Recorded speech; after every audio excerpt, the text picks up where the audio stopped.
अस्सलामुअलैकुम, मैं हूँ चैटी पैरट, इस जंगल का सबसे बहादुर निगरान। ये देखो, ये क्या है? हवा में कुछ गलत है। जंगल में आग लग गई। ये गर्मियों का मौसम है और बिल्कुल खुश्क है। अब मुझे अपने तमाम दोस्तों को बचाना है। मैं ये कर सकता हूँ। मैं एक बहादुर तूता हूँ। सबको सुनना, मेरे तमाम दोस्तों, हमारा जंगल खतरे में है। आग हमारे करीब आ रही है, लेकिन डरो मत, हम सब मिलकर इसे रोक सकते हैं। क्या तुम तैयार हो? मैं तुम्हारी आगे बढ़। देखो कितनी तेजी से सब काम कर रहे हैं। हाथी अपनी सूंड से पानी ला रहा है। आप सब वाकई बहादुर हो। पानी बरसा, बराह रास्त आग पर डालो। नहीं, छोटे बच्चे, उन्हें महफूज जगह पर ले जाना है। मैं खतरा नहीं सुनूंगा, मैं इन तक पहुंच जाता हूँ। इंतजार करे, मुझे एक नया ख्याल आया। अगर हम पानी से भरी हुई मिट्टी लगा दें तो आग आगे नहीं बढ़ सकती।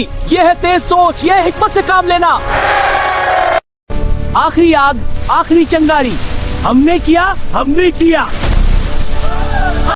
जंगल बचता है जिंदा, बहादुरी की जिंदा।